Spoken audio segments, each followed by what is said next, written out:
Olá, boa tarde. Você acompanha agora notícias do Brasil e do mundo desta sexta-feira. E eu começo essa edição com as manchetes dos sites dos principais jornais do país. Folha de São Paulo: sem dinheiro, argentinos oficializam escambo em feiras populares. Fenômeno comum na crise de 2001 e 2002 volta numa versão adaptada à crise atual. E agora o Estadão, Daily 2, conheça a inteligência artificial capaz de gerar imagens impressionantes. Junto com Midjourney e Stable Diffusion, o sistema é capaz de gerar a partir de comandos escritos ilustrações com alto grau de qualidade e criatividade.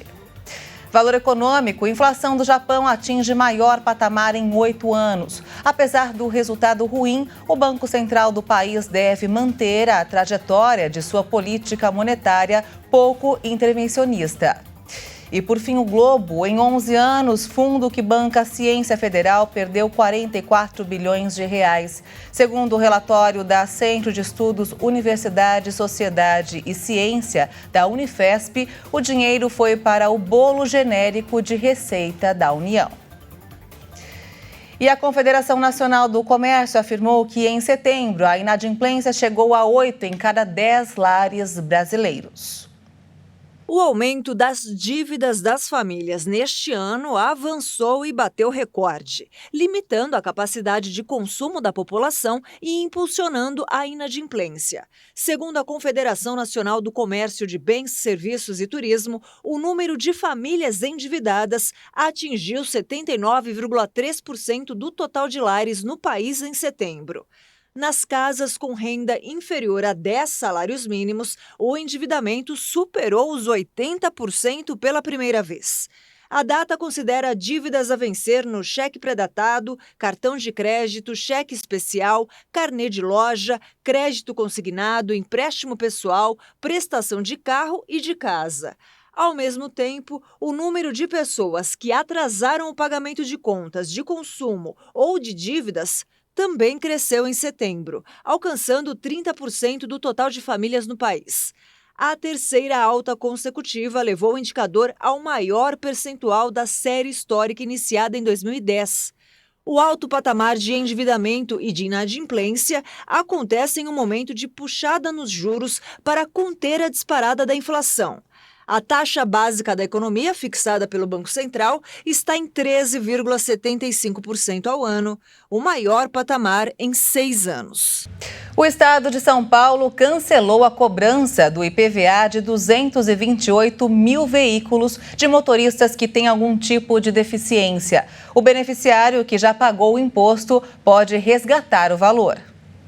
A Secretaria da Fazenda e Planejamento do Estado de São Paulo retirou a cobrança do IPVA de 228.337 veículos de propriedade de pessoas com deficiência. Os donos dos carros que já eram isentos em 2020 e 2021 continuam sem a obrigação de pagar o tributo desde que não tenha feito a transferência do veículo. A cobrança do IPVA para esse grupo, que estava suspensa até o dia 30 de julho deste ano, foi cancelada em definitivo. O beneficiário que pagou as parcelas do imposto no início do ano, antes da suspensão, pode pegar o dinheiro de volta sem precisar solicitar. Os valores estão disponíveis no Banco do Brasil por 2 anos, bastando apresentar o documento de identidade original do proprietário com foto e o certificado de registro e licenciamento do veículo para sacar o valor. O valor venal do veículo para o exercício de 2022 está entre R$ 70 e R$ 100 mil. Se passar deste limite, o proprietário não tem direito à isenção. A medida vai ser mantida para o IPVA 2023. As pessoas com deficiência física, sensorial, intelectual ou mental ou autista no sistema de veículos que compraram um carro e têm direito ao benefício devem fazer o pedido de isenção de IPVA na Secretaria da Fazenda de São Paulo até o dia 30 de novembro. O Banco Central da Argentina manteve a taxa básica de juros estável de setembro após uma leve queda na inflação. O país tem enfrentado uma das piores crises financeiras em anos. Uma notícia que aliviou o ciclo de aperto do país, que tinha a taxa básica estipulada em 38% no início deste ano, mas que agora vive uma das crises monetárias mais agressivas em anos.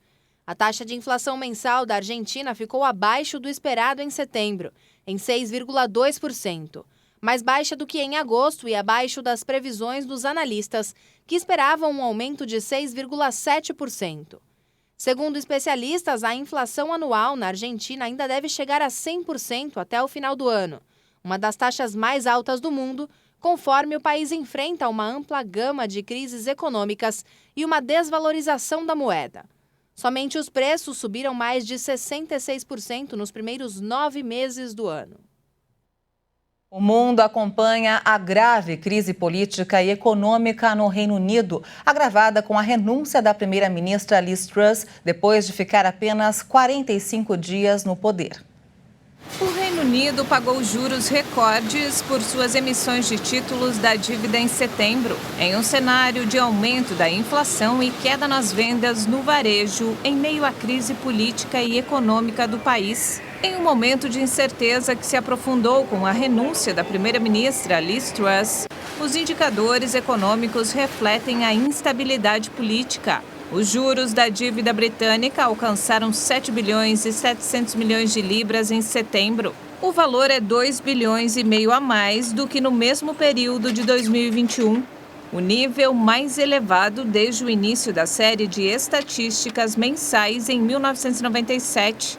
O Escritório Nacional de Estatísticas informou em um relatório que, desde meados do ano passado, a carga da dívida do Estado aumentou consideravelmente, mas não por um aumento da dívida, e sim, em grande medida, devido à inflação. Em meio ao caos e incerteza política, o país registra os piores índices de inflação do G7, com um aumento de mais de 10% dos preços ao consumidor, crescimento nulo, crise energética e aumento do custo de vida. Este cenário pesou consideravelmente no consumo e as vendas no varejo caíram 1,4% em setembro, na comparação com agosto, mês em que a queda foi ainda mais acentuada e registrou menos 1,7%.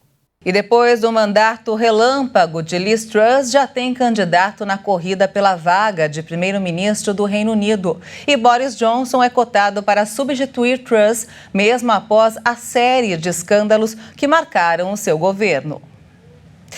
E olha só, o número de bebês nascidos de mães com 35 anos ou mais quase dobrou em 20 anos. Segundo a Fiocruz, os números indicam que a fecundidade no Brasil está ficando cada vez mais tardia. Nos anos 2000, o índice de bebês nascidos de mães com 35 anos ou mais era de 9,1%. Esse número saltou para 16,5% em 2020. Os dados foram levantados pela Fundação Oswaldo Cruz, com base no Departamento de Informática do Sistema Único de Saúde. Segundo o levantamento, 67,4% das gestantes tinham entre 20 e 34 anos em 2000. 2 décadas depois, essa concentração caiu para 57,8%. Para a Fiocruz, os números indicam que a fecundidade no Brasil está ficando cada vez mais tardia. Com isso, aumenta a necessidade do acompanhamento médico para o planejamento da gravidez e para amenizar os riscos até o nascimento do bebê. A hipertensão e a diabetes gestacional têm risco aumentado na mãe com mais de 30 anos. Já em relação à amamentação, a prática segue importante para o bebê independente da idade da mãe. E essa edição fica por aqui. Eu volto logo mais no Jornal das 18h30, ao lado de Juliana Dariva com outras informações. Obrigada pela sua companhia e até lá!